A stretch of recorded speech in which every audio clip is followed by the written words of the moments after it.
কুসুমপুর নামক এক গ্রামে বাস করত এক বুড়ি ও তার নাতি। বুড়ির নাতি ছাড়া দুনিয়াতে আপন বলতে আর কেউই ছিল না। বুড়ির সহায় সম্বল বলতে ছিল এক খণ্ড জমি। এবার শীতকালে বুড়ি তার জমিতে সরিষা চাষ করেছে।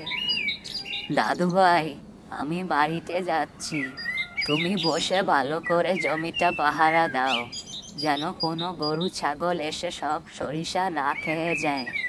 এবার ভালোই ফলন হয়েছে, আর কিছুদিন গেলেই সরিষাতে ফল আসতে শুরু করবে।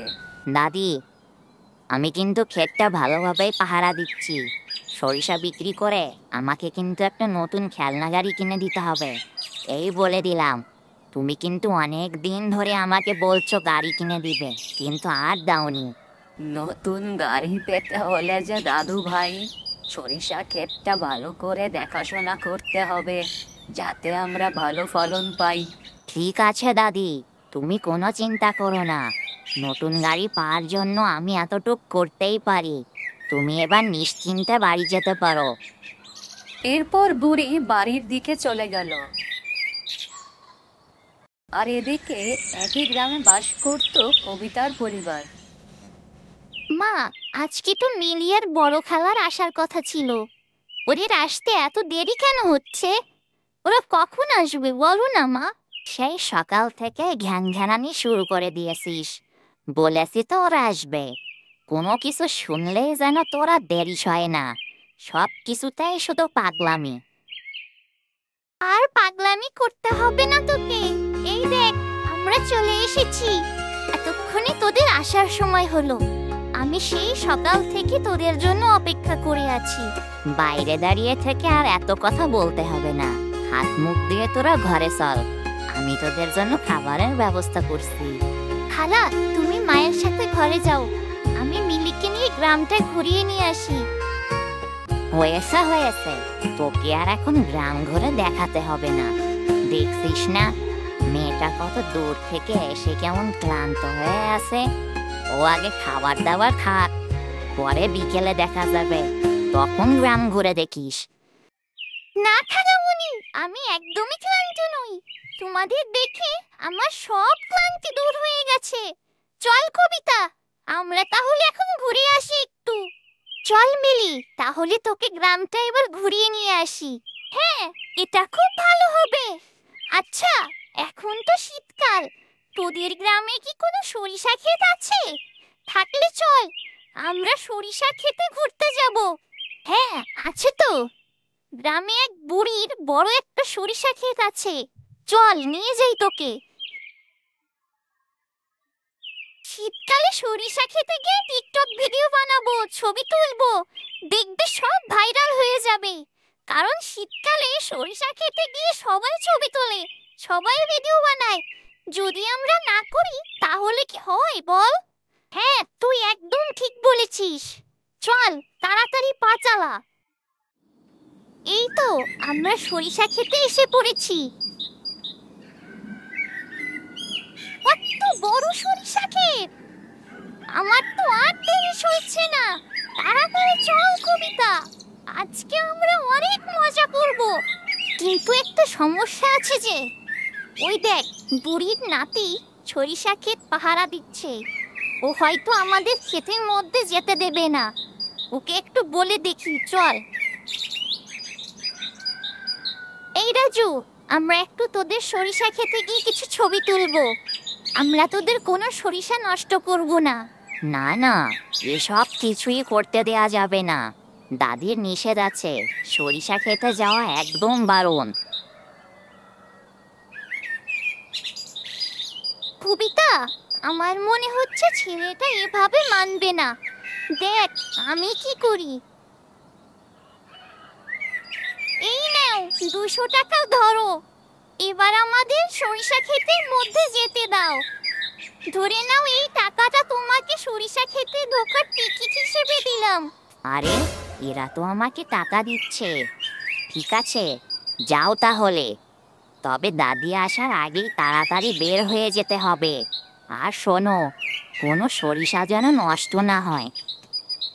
এরপর ওরা দুজন সরিষা খেতে চলে গেল। আর ওদের দেখা দেখি পাশ থেকে আরো মানুষ সরিষা খেতে ঢোকার জন্য রাজুকে ডাকা দিল।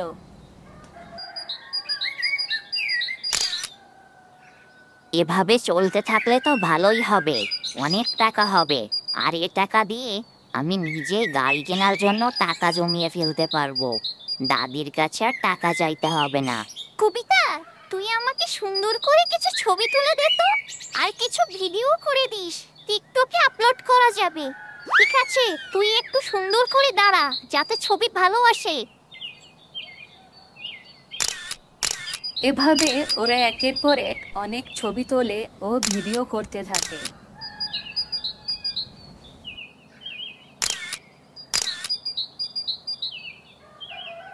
দেখ কবিতা, ওরা শাড়ি পরে এসেছে সরিষা খেতে। আমাদেরও সরিষা খেতে শাড়ি পরে আসা উচিত ছিল রে, তাহলে ছবিগুলো আরো সুন্দর হতো। তা তুই ঠিকই বলেছিস মিলি। চল কবিতা, সরিষা ক্ষেত থেকে একটা লাইভ করি, সবাইকে দেখাতে হবে না যে আমরাও সরিষা খেতে এসেছি। ঠিক আছে, শুরু কর তবে। হ্যালো গাইস, এই দেখো শীতের পরন্ত বিকেলে চলে এলাম সরিষা খেতে। সবাই লাইভটা শেয়ার করে দাও আর তাড়াতাড়ি জয়েন হয়ে যাও। একজন লিখেছো দুজনকে খুব ভালো লাগছে, দুজনকে একসাথে শাড়িতে দেখতে চাই। কবিতা, তোকে তো আমি আগেই বলেছিলাম আমাদের সরিষা খেতে শাড়ি পরে আসা উচিত ছিল। যাই হোক বন্ধুরা, তোমরা বেশি বেশি করে লাইভটা শেয়ার করে দাও। আর যদি এককে জয়েন হয়ে যাও তাহলে কাল শাড়ি পরে সরিষা খেতে আসবো। অনেকেই লিখেছে সরিষা ক্ষেতটা কোথায়, লোকেশন জানতে চাই, আমরাও আসতে চাই। বন্ধুরা, লোকেশনটা একদম শহরের পাশেরই গ্রাম, কুসুমপুর গ্রাম। তোমরা সহজেই শহর থেকে চলে আসতে পারবে। এই দেখ, এককে ভিউয়ার্স জয়েন হয়ে গিয়েছে, তার মানে কালকে আমরা আবার শাড়ি পরে আসছি সরিষা খেতে।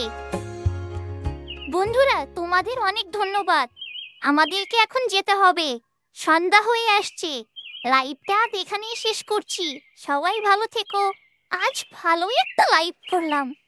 কবিতা দেখ, এই কাকতাড়ুয়াটাকে দেখে কেমন মনে হচ্ছে ওর যেন মন খারাপ, তাই না রে? চল, ওর সাথেও আমরা একটা ছবি তুলে রাখি। তুই পারিসও বটে।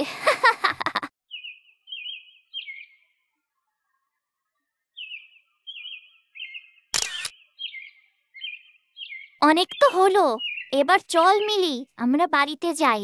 কিছু সময়ের ভিতরই সন্ধ্যা হয়ে যাবে। এই বলে ওরা দুজন সেদিনের মতো বাড়ি চলে গেল।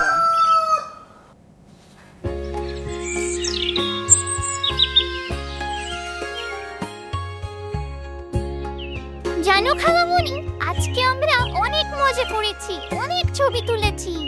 এটা তো খুব ভালো কথা। ঠিক আছে, এবার তাহলে তোরা দুজন হাত মুখ ধুয়ে ঘরে যা, আমি তোদেরকে খাবার দিয়ে যাচ্ছি।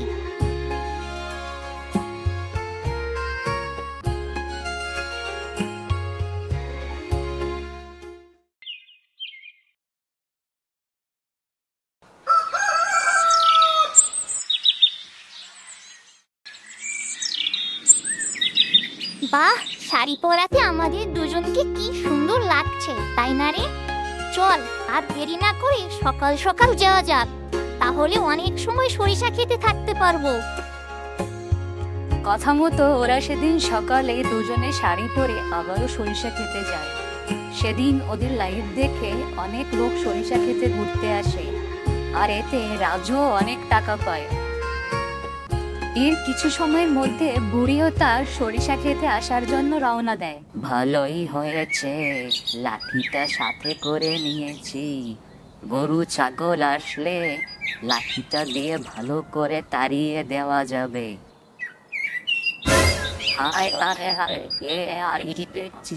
আমার সরিষা ক্ষেতের মধ্যে এত মানুষ কিভাবে আসলো?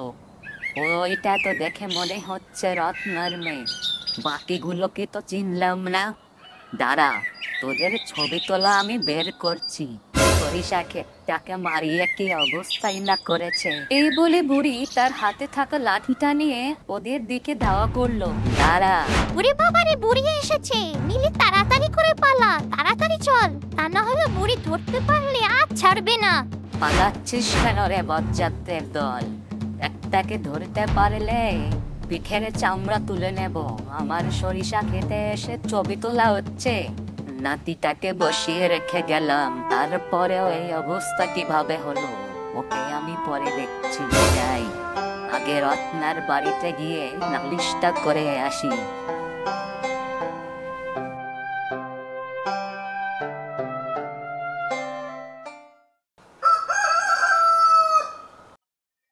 এই যে রত্না, তোমার মেয়ে আজ আমার কত বড় ক্ষতি করেছে জানো?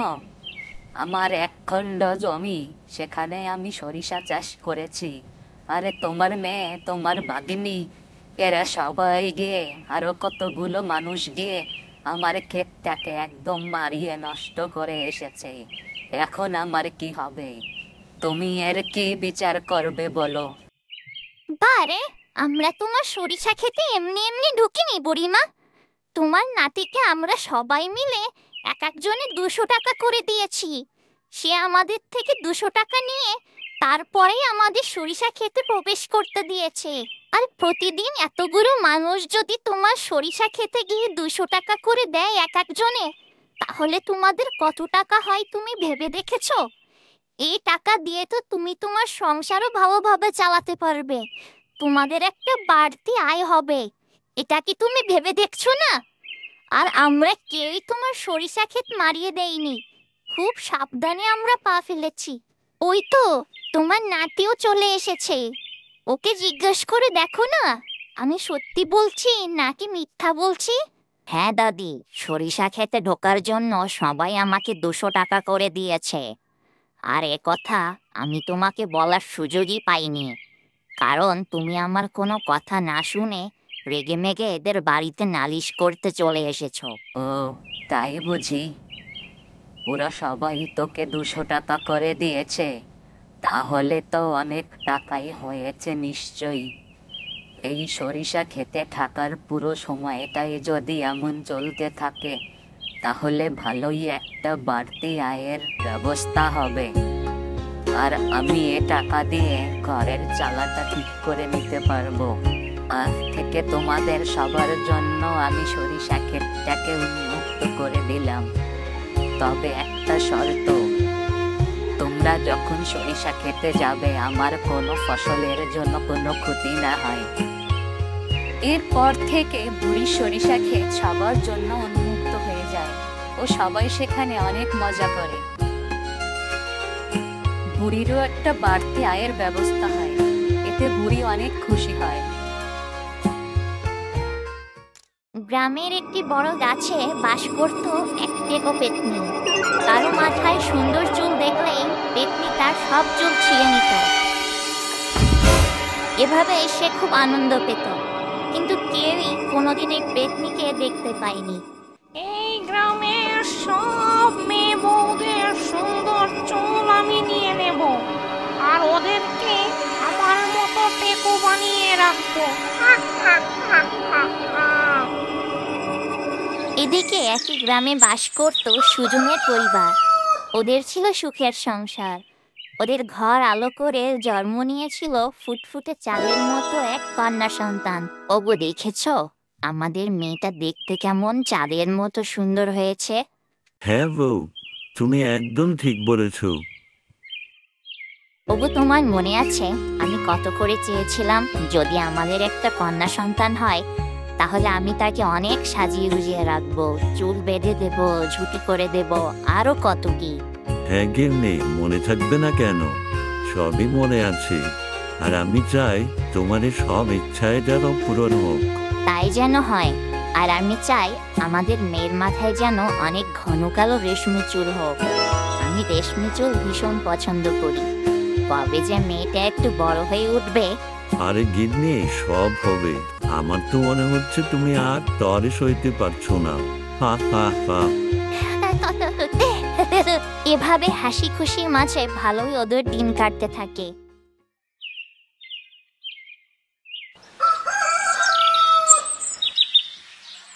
দেখতে দেখতে ওদের মেয়েটাও বেশ বড় হয়ে ওঠে। সে দেখতে ছিল যেমন সুন্দর, ও তার মাথার চুলগুলো ছিল তেমন সুন্দর রেশমি কালো ঝলমলে। রত্না তার মেয়ের চুলের অনেক যত্ন করত।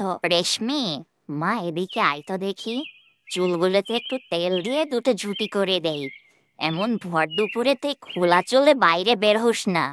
আমি এখন খেলতে যাব, আমার হাতে এখন চুলে তেল দেওয়ার মতো কোনো সময়ই নেই। তাছাড়া সবাই আমাকে বলে আমার চুল এইভাবেই দেখতে বেশি সুন্দর। আমি এখন খেলতে যাচ্ছি। এই ভর দুপুরে তুই খোলা চুলে বাইরে বের হলে দেখবি তোকে পেট নিয়ে এসে চুল ছিঁড়ে দেবে। তখন বুঝবি কেমন লাগে। তোর দাদির কাছে পেট নিয়ে গল্প শুনেছিলি, ভুলে গেছিস? এসব পেট নিয়ে আবার সত্যি সত্যি হয় নাকি? দাদি বলেছে এখন পর্যন্ত গ্রামের কেউই পেতনিকে দেখেনি।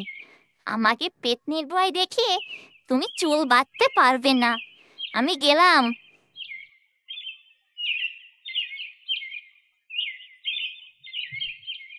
দিনে দিনে একটা বাদর তৈরি হচ্ছে।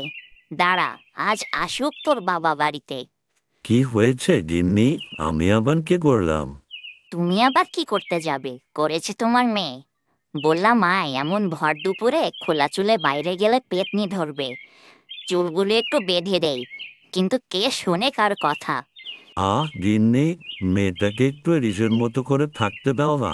এখনই তো খেলার বয়স নাকি? আর এসব ভূত পেতনি, এসব আসলে কিছুই হয় না। আমি ঘরে যাচ্ছি, আমাকে খাবার দিয়ে যাও।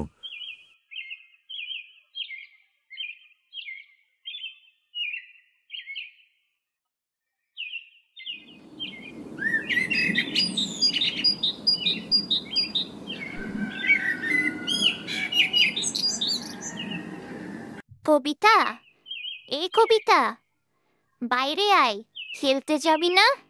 রেশমি অনেকক্ষণ ডাকাডাকির পরেও কবিতাদের বাড়িতে কাউকে দেখতে পেল না। অনেকক্ষণ ডাকাডাকির পরেও তো কাউকে দেখতে পেলাম না। এসেই যখন পড়েছি, আর একটু না হয় অপেক্ষা করি। তা না হলে এখন বাড়িতে গেলে মা করে আসতে দেবে না। কবিতা ছিল রেশমির বান্ধবী। সেদিন কবিতা তার নানি ও খালার সাথে বাজার থেকে বাড়ি ফিরছিল, আর ঠিক তখনই টেকো পেতনির কবলে পড়ে তারা। একটা মেয়ে যাচ্ছে, ওর চুলগুলো তো বেশ সুন্দর। যাই, আর দেরি না করে এক্ষুনি গিয়ে ওর চুলগুলো নিয়ে নেই।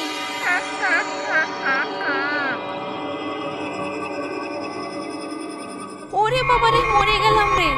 কে যেন আমার চুলগুলো যেন ছিঁড়ে নিচ্ছে। কে তুমি? ছাড়ো আমাকে! ওরে বাবারে, মরে গেলাম রে! ওরে বাবারে, মরে গেলাম রে!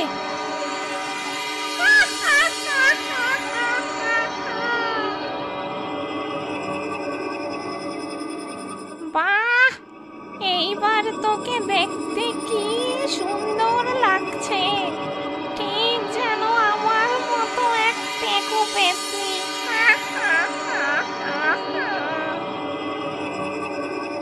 ওরে বাবারে, এবে কি এক পেকু পেতনি! হায় হায় হায়, আমার মেয়ের চুলগুলো চিনে কি অবস্থা করেছ! আমার মেয়ের যে বিয়ে ঠিক হয়েছিল আগামী সপ্তাহে, এখন কি করে আমি মেয়েটাকে বিয়ে দেব? কি বলবো আমি পাত্রপক্ষকে? এমন সর্বনাশ তুমি কেন করলে? এই শয়তান বুড়ি, একদম চুপ! বেশি বার বাড়লে তোর অবস্থাও তোর মেয়ের মতোই হবে। তোর চুলগুলো নিতে আমি দুইবার ভাববো না, এই বলে দিলাম। ভালো চাস তো প্রাণ নিয়ে এখনই কেটে পড়। সেটাই বরং ভালো ছিল, তুই আমার চুলগুলোই নিয়ে নিতি। আমার মেয়ের চুলগুলো তুই কেন নিলি শয়তান টেকো পেতনি? এখন আমার মেয়েকে আমি কিভাবে বিয়ে দেব? কি বললি তুই আমাকে, শয়তান বুড়ি? তোর এত বড় সাহস, তুই কিনা আমাকে টেকো পেতনি বললি? দাঁড়া, আজকে তোর চুলগুলো ছিঁড়ে আমি তোর কি হাল করি দেখ শুধু। ওরে বাবা রে, মরে গেলাম রে, শয়তান পেতনি আমার ভেবে ছাড়ছি। ওরে বাবা রে, মরে গেলাম রে।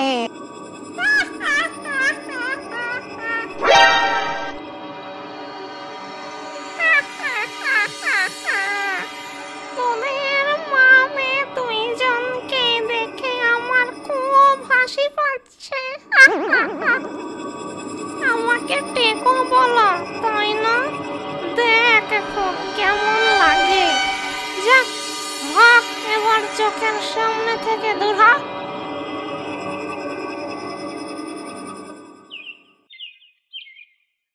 এরপর ওরা বাড়ি ফিরে আসে ও ওদের সাথে ঘটে যাওয়া সমস্ত ঘটনা ওরা বাড়িতে এসে সবাইকে বলতে থাকে, আর রেশমিও সে ঘটনাগুলো শুনতে থাকে। তার মানে কি মায়ের কথাই সত্যি? তাহলে কি আসলেই কোনো পেতনি বলে কিছু আছে? আমার তো মাথায় কিছুই ঢুকছে না। যাই, বাড়ি গিয়ে মাকে সব কথা খুলে বলতে হবে। এই বলে রেশমি বাড়িতে চলে গেল। উফ, আজ একসাথে দুই মা মেয়েকে চুল ছিঁড়ে টেকো বানাতে পেরে কি যে আনন্দ হচ্ছে না, ভাবলেই কেমন হাসি পাচ্ছে। আরবার যদি কাউকে এমন টেকো বানিয়ে দিতে পারতাম খুব ভালো হতো। হাতটা কেমন যেন খসখস খসখস করছে। যাই, এভাবে জায়গায় বসে থেকে কোনো কাজ হবে না। আজ থেকে বাড়ি বাড়ি গিয়ে ঘুরে দেখব। সুন্দর চুল দেখলেই তাকে আবার টেকো বানিয়ে ফেলবো। এই বলে টেকো পেতনি ওর জাদুর ঝাড়ুতে বসে সুন্দর চুলের খোঁজে বেরিয়ে পড়ল।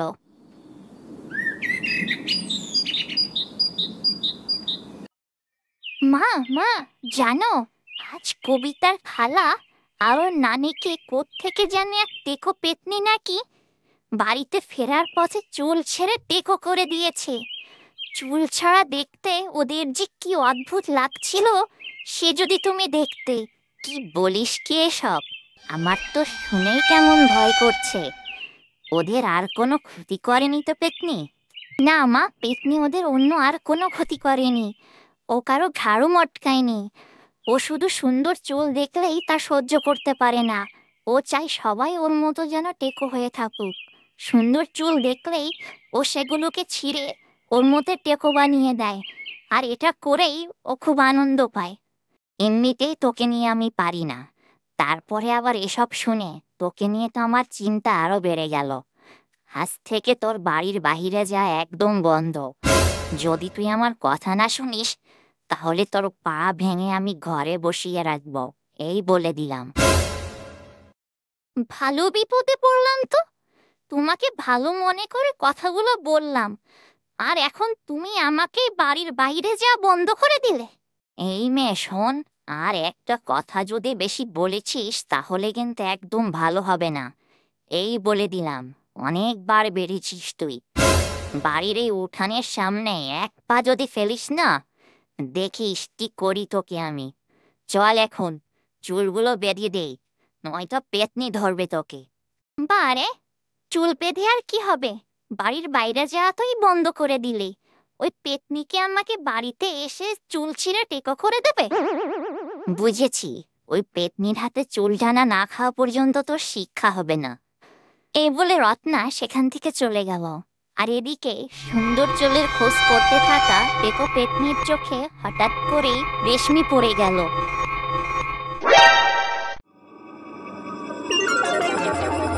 মা গো মা, কি সুন্দর ঝলমলে মিচমিচে কালো রেশমি চুল। এমন সুন্দর চুল তো আগে কখনোই দেখিনি। এখনই যাই, এই চুলগুলো আমি এক্ষুনি নিয়ে নেব ওর মাথা থেকে, আর ওকেও আমার মতো টেকো বানিয়ে দেব। আর দেরি কেন, এক্ষুনি যাই। এই বলে টেকো পেতনি রেশমির কাছে যায়।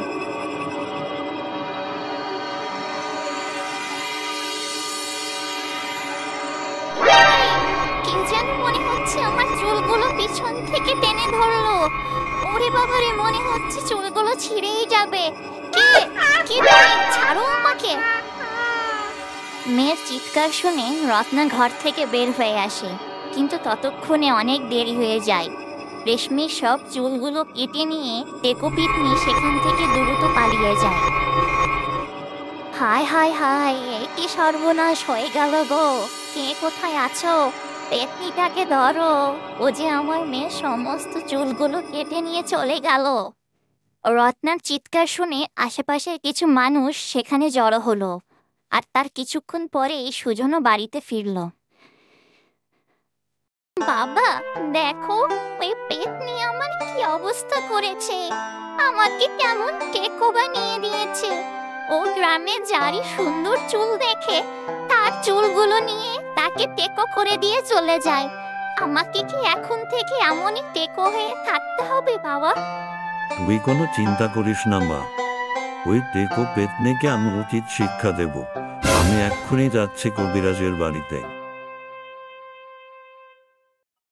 তোকে কত করে বললাম আয় চুলগুলোকে বেঁধে দেই, কিন্তু তুই আমার কোনো কথাই শুনলি না।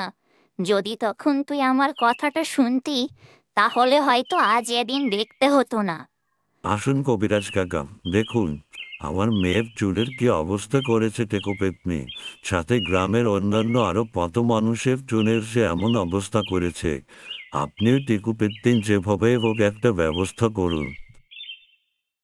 পর কবিরাজ তার জাদু শক্তির মাধ্যমে সবার সামনে টেকো পেতনিকে হাজির করে। আমাকে কেন ডাকলি? আমাকে ছেড়ে দে, ছেড়ে দে বলছি, শয়তান কবিরাজ। হয়তো ভালো হবে না, এই বলে দিলাম। চুপ কর শয়তান টেকো পেতনি, যদি বেশি কথা বলিস তাহলে তোকে বোতলে পরে সারা জীবনের মতো মাটিতে পুঁতে রাখবো। বল, কোথায় তোর বাসা? তুই কেন এই নিরীহ মানুষের চুলগুলো নিয়ে এমন টেকো করে দিয়েছিস? তাড়াতাড়ি বল। না না না না, আমাকে বোতলে বন্দি করবি না। আমি তোদের সব প্রশ্নের উত্তর দেব। তবে শোন, যখন আমি বেঁচে ছিলাম আমার এক জায়গায় বিয়ে হয়েছিল।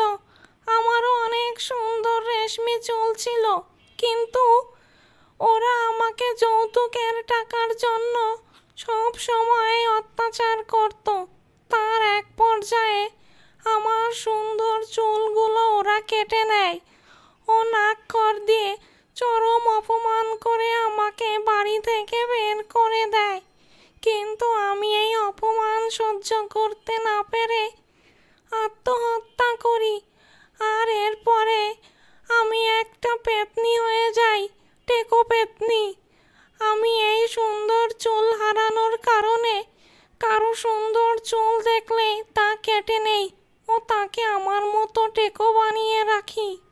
তোমার সাথে যারা অন্যায় করেছে তুমি তো চাইলে শুধু তাদেরই ক্ষতি করতে পারতে, কিন্তু তুমি আমাদের কেন ক্ষতি করছো? আমরা তো তোমার কোনো ক্ষতি করিনি। তুমি দেখো, চুল ছাড়া আমাদের দেখতে কতটা অদ্ভুত লাগছে। আর আমার মা আমার চুলগুলো কত যত্ন করে কত ভালোবেসে রাখতো, আর তুমি তা কেটে নিয়েছো। তুমি কি জানো আমার মা কত কষ্ট পাচ্ছে? আর পাশে দেখো, এনারও বিয়ে ঠিক হয়েছিল, কিন্তু তুমি তার চুলগুলো নিয়ে নিয়েছো। এখন কিভাবে তার বিয়ে হবে বলো তো? তুমিও তো একসময় বেঁচে ছিলে। যদি তোমার মেয়ের সাথে কেউ এমন করতো তাহলে তোমার কেমন লাগতো বলো তো? তুমি কি কোনো মায়ের কষ্ট বোঝো না টেকো পেতনি? তুমি আমাদের সবার চুল ফিরিয়ে দাও। রেশমির মুখ থেকে কথা শুনে টেকো পেতনির মনে একটু মায়া হয়।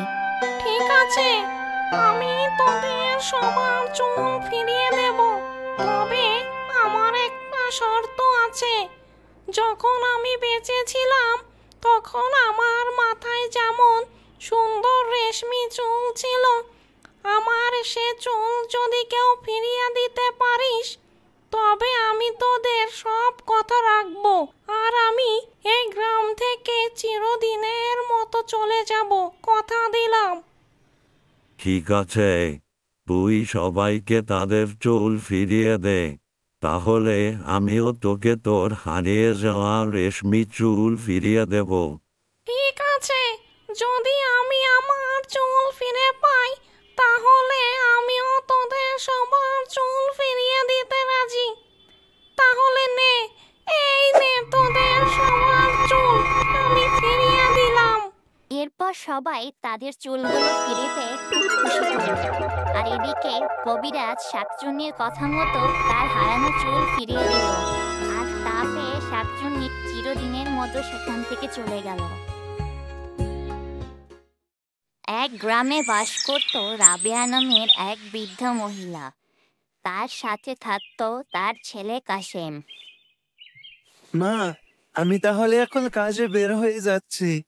তুমি সাবধানে থেকো কিন্তু, আজকে আমার ফিরতে রাত হবে। বাবা কাশেম, তোকে একটা কথা বলবো বলবো করে আর বলাই হচ্ছে না। হ্যাঁ মা, বলো। যা বলবে একটু তাড়াতাড়ি করে বলো, আমার হাতে আবার বেশি সময় নেই। আমার তো বয়স হয়েছে, তা তো তুই দেখতেই পাচ্ছিস। সারাদিন সংসারের এত কাজ একা হাতে করতে যে খুব কষ্ট হয়ে যায় বাবা। আর তোরও তো বয়স কম হলো না, এবার একটা ভালো মেয়ে দেখে বিয়েটা কর বাবা। ঘরে নতুন বৌমান, আমারও তো বয়স হয়েছে, একটু নাতি পুতির মুখ দেখে যদি মরতে না পারি তাহলে তো মরেও শান্তি পাবো না বাবা। ও, এই কথা। আমি ভাবলাম আবার কে নাকি। ঠিক আছে, তুমি যখন এত করে চাইছো, আমি তোমার সাথে এ বিষয়ে পরে কথা বলবো। আমার এখন দেরি হচ্ছে।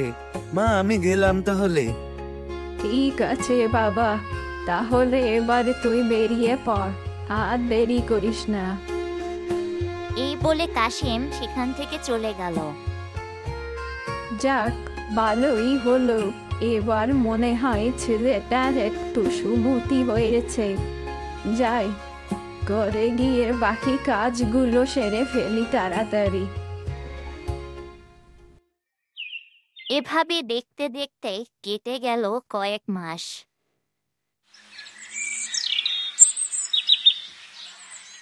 মা, ও মা, কোথায় তুমি? তাড়াতাড়ি বাইরে আসো, দেখে যাও কাকে নিয়ে এসেছি। কি হয়েছে বাবা, এভাবে ডাকছিস কেন রে? আর এটা তো সাথে কে? এই দেখো, তোমার জন্য নতুন বৌমা এনেছি। আর তোমার কোনো চিন্তা নেই, এবার তুমি তোমার বৌমাকে বরণ করে ঘরে তোলো। বাহ, এতদিনে আমার ঘরের লক্ষ্মী আসলো, আজকে আমার ফাঁকা ঘরটা আনন্দে ভরে উঠবে। আমি তো নিজের চোখকে বিশ্বাসই করতে পারছি না। আপনার আনন্দের দিন হবে নাকি দুঃখের দিন হবে সেটা আমি বলতে পারলাম না, তবে সব কথা কি বাইরে দাঁড়িয়ে শেষ করে ফেলবেন নাকি? সেই কখন থেকে দাঁড়িয়ে আছি, পাটা একদম ব্যথা হয়ে গেছে। আমার এত সময় দাঁড়িয়ে থাকার এত অভ্যাস নেই। সে কি বৌমা, এই মাত্রই তো এলে, এতটুকুতেই ক্লান্ত হয়ে গেলে বুঝি? তাহলে সারা জীবন এই সংসারের হাল কিভাবে ধরবে মা? সংসার যে এত সহজ জায়গা নয়।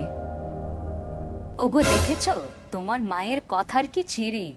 নতুন বউয়ের সাথে কেউ এমন করে কথা বলে? আসতে না আসতে আমার সাথে কেমন দুর্ব্যবহার শুরু করে দিয়েছে। আহ মা, ও তো ঠিকই বলছে। তুমি এমন করে ওর সাথে কেন কথা বলছো? এতদিন তো নতুন বউ দেখার জন্য আমাকে পাগল করে দিচ্ছিলে। তোমরা বাপু মা ছেলে মিলে ঝগড়া করতে থাকো, আমি একাই ঘরে চলে গেলাম। দরকার নেই আমাকে বরণ করে নেয়ার, তবে এ দিনের কথা আমি ভুলবো না। আমাকে অপমান করার শোধ আমি তুলেই ছাড়বো, এই বলে দিলাম।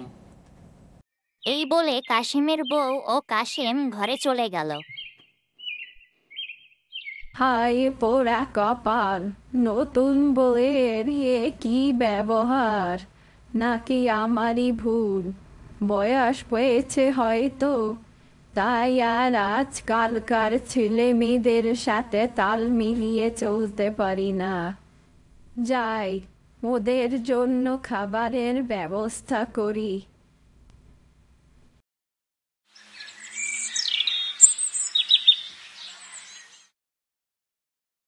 সারা জীবন দেখেছি নতুন বউ ঘরে আসলে শাশুড়িরা মিষ্টি মুখ করায়, কত কিছু উপহার দিয়ে বরণ করে নেয়। আর আমার কি পোড়া কপাল, এই ছিল আমার কপালে। ছি ছি ছি ছি ছি ছি।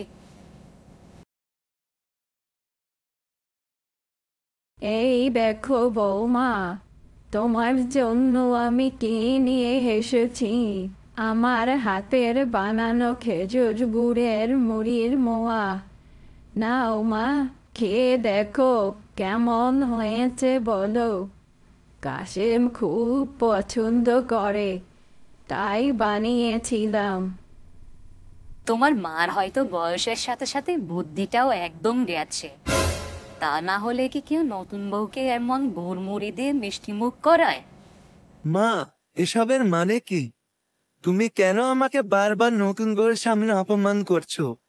তুমি জানো না নতুন বউকে কিভাবে বরণ করতে হয়, কিভাবে মিষ্টি মুখ করাতে হয়? তুমি মিষ্টি, পায়েস এগুলোর ব্যবস্থা কেন করোনি? বাবা কাশিম, তুই তো আমাকে আগে থেকে বৌমার ব্যাপারে কিছুই জানাসনি বাবা। তুই তো আমাকে বলিসনি আজই তুই বৌমাকে বাড়িতে নিয়ে আসবি। মানে আচ্ছা, ঠিক আছে ঠিক আছে গিন্নি, আমি কালকে আমাদের গ্রামের সবচেয়ে ভালো মিষ্টির দোকান থেকে তোমার জন্য মিষ্টি নিয়ে আসবো। আর দুপুরবেলা খাওয়ার জন্য সবচেয়ে ভালো হোটেল থেকে তোমার জন্য খাবার নিয়ে আসবো। এখন যা সামনে আছে এটা খেয়ে নাও তো দেখি। আর মা, তুমি এখন তোমার ঘরে যেতে পারো।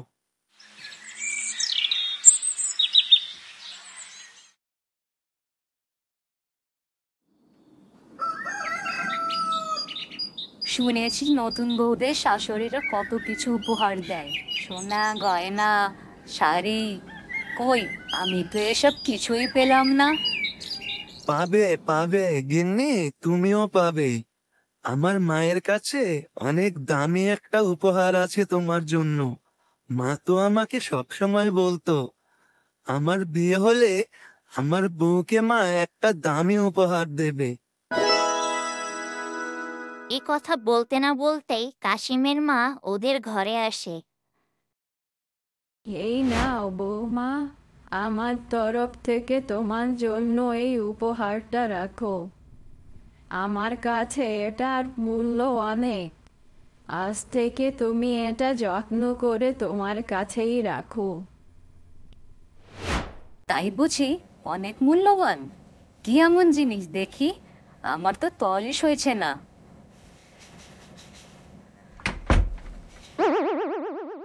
ইয়ে কি, এটা তো একটা শাড়ি মাত্র, তাও তো মনে হচ্ছে এটা অনেক পুরনো দিনের শাড়ি। হ্যাঁ বৌমা, তুমি একদম ঠিক বলেছ।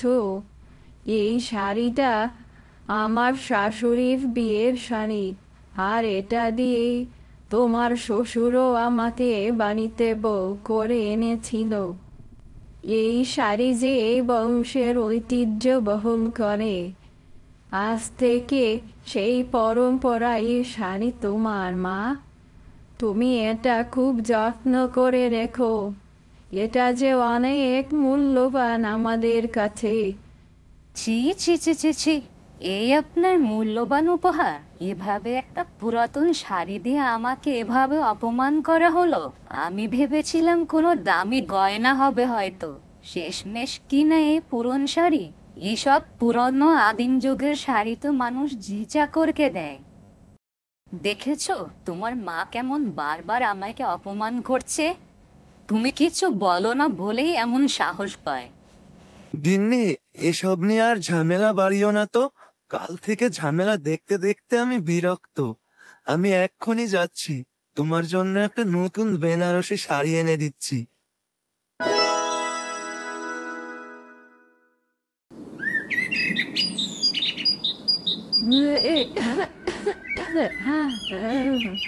কাশিটা বেড়েই চলেছে, যাই ছেলেটাকে ওষুধ আনার কথাটা বলে আসি একবার।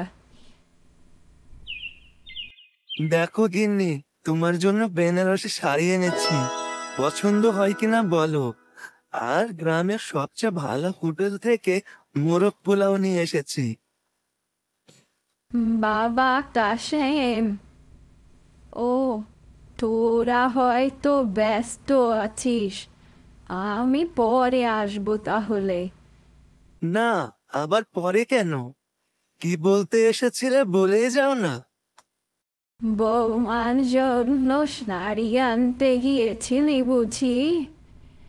ও, বেশ ভালোই করেছিস। তা বাবা, আমার জন্য কাশির ওষুধটা এনেছিস কি? তোকে যে কত করে বললাম। আর দেখ, কাশিটা থামার নামই নিচ্ছে না।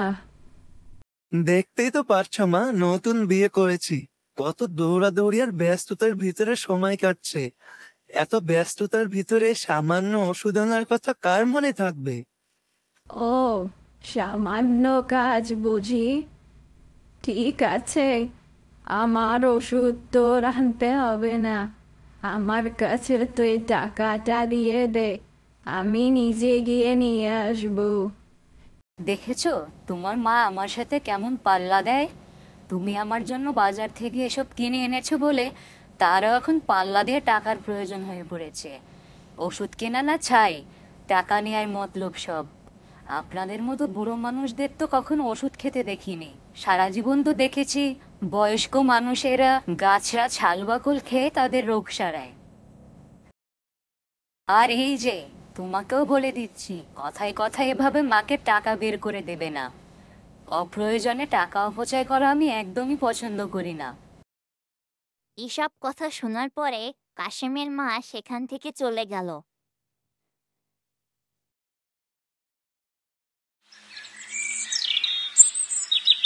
হায় পোড়া কপাল, এই বুঝি ছিল আমার ভাগ্যে, যে ছেলের জন্য দিন রাত পরিশ্রম করে এত বড় করলাম, সেই ছেলের বউর থেকে আজ আমাকে প্রতিদিন এত অপমানিত হতে হচ্ছে। এই দিন দেখার আগে আমার মরণ কেন হলো না? এভাবেই কেটে গেল অনেক দিন।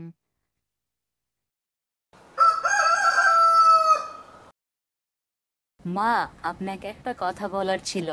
আজ রাতে আমার ভাই আসবে, কালকে আপনার ছেলেও আমি আমার বাপের বাড়িতে যাচ্ছি। মা আমাদেরকে পিঠের দাওয়াত দিয়েছে। এটা তো খুব ভালো কথা বৌমা।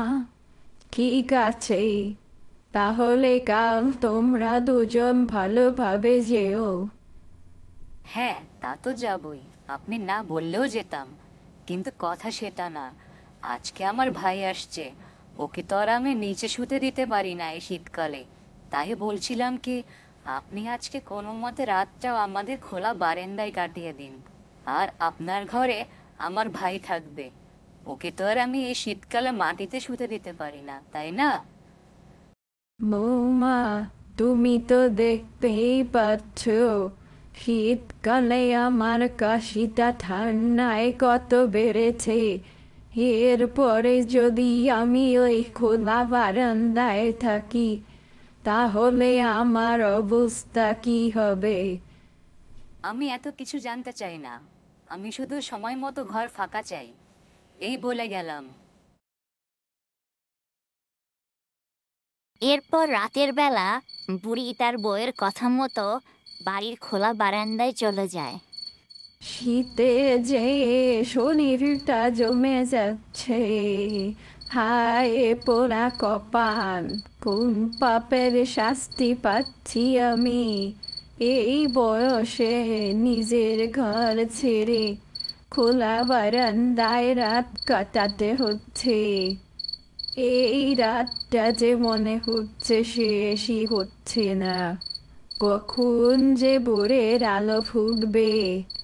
সেদিন রাতে বুড়ি কোনো মতে নির্ঘুম রাত কাটায়। ও একটা সময় পরে ভোরের আলো ফোটে। সারা রাত বুড়ি বাহিরে থাকার কারণে তার শরীর সকালে আরো অনেক বেশি খারাপ হয়ে যায়। এদিকে কাশিমের বউ ঘর থেকে বেরিয়ে তার শাশুড়ির কাছে আসে। মা, এখন আপনি ঘরে যেতে পারেন। আমার ভাই অনেকক্ষণ হলো ঘুম থেকে উঠে পড়েছে। এরপর বুড়ি তার ঘরে গিয়ে শুয়ে পড়ল। সেদিন তার গায়ে অনেক জ্বর আসে। জ্বরে যেন গাটা পুড়ে যাচ্ছে, কাশিটাও খুব বেড়েছে, গলাটা যেন শুকিয়ে কাঠ হয়ে গেছে। যদি কেউ পানিটা একটু এগিয়ে দিত।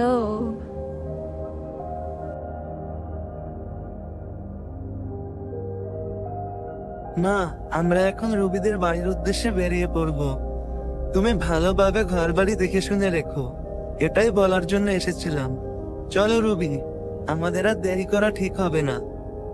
বাবা কাশেম, যাওয়ার আগে আমাকে একটু পানিটা এগিয়ে দিয়ে যা বাবা।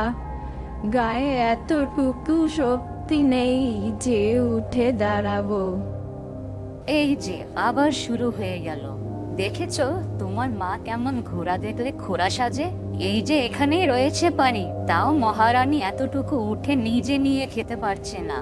চলো তো চলো, এসব তামাশা দেখে আর দেরি করে লাভ নেই। এই বলে রুবি ও কাশেম সেখান থেকে চলে গেল। বাবা কাশেম, দাঁড়া দাঁড়া বাবা, আমাকে শেষবারের মতো একটু পানি দিয়ে যা। মৃত্যুর আগে তোদের হাতে আমাকে শেষবারের মতো পানি খাওয়ার সুযোগটা দে বাবা। তোর মাঝে আর তোদের জ্বালাবে না, একটা বার ফিরে তাকা। মায়ের এই আর্তনাদ তার পাষাণ ছেলেকে পিছু ফেরাতে পারল না। বুড়িও এ কষ্ট সইতে না পেরে শেষ পর্যন্ত তার ছেলেকে মৃত্যুর আগে অভিশাপ দিয়ে গেল। তোর মতো ছেলে যেন আর কারো না হয়, তোকে আমি অভিশাপ দিয়ে গেলাম। তোর জীবনে এই সুখ বেশি দিন সইবে না। এই বলে বুড়ি পানির জন্য ছটফট করতে করতে বিছানা থেকে ওঠার চেষ্টা করে ও পাশেই থাকা পানির কলসিটা ধরার চেষ্টা করে, কিন্তু সে খাট থেকে নিচে পড়ে যায় ও সেখানেই তার মৃত্যু হয়।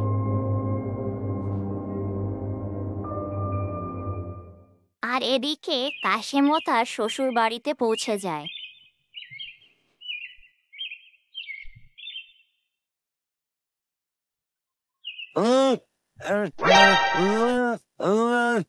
কাশেম হঠাৎ করেই তার বাক শক্তি হারিয়ে ফেলে। সে অনেক চেষ্টা করার পরেও আর কথা বলতে পারে না।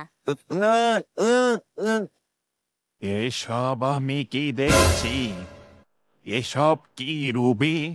তার মানে কি তুই এই বোবা লোকটাকে বিয়ে করেছিস?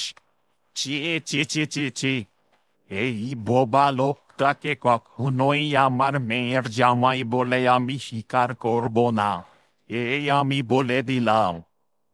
ঠিকই বলেছ বাবা, এই বোবা স্বামীর পরিচয় দিতে তো আমারও ঘৃণা হচ্ছে। আমার পক্ষে সম্ভব না এই বোবার সাথে সংসার করা। তুমি এক্ষুনি আমাদের বাড়ি থেকে চলে যাও। তোমার সাথে আজকের পরে আমার আর কোনো সম্পর্ক নেই। এভাবেই কাশেম তার মায়ের অভিশাপে বাক শক্তি হারিয়ে সারা জীবনের মতো বোবা হয়ে যায়। আর তার বউও তাকে চরম অপমান করে বাড়ি থেকে তাড়িয়ে দেয়।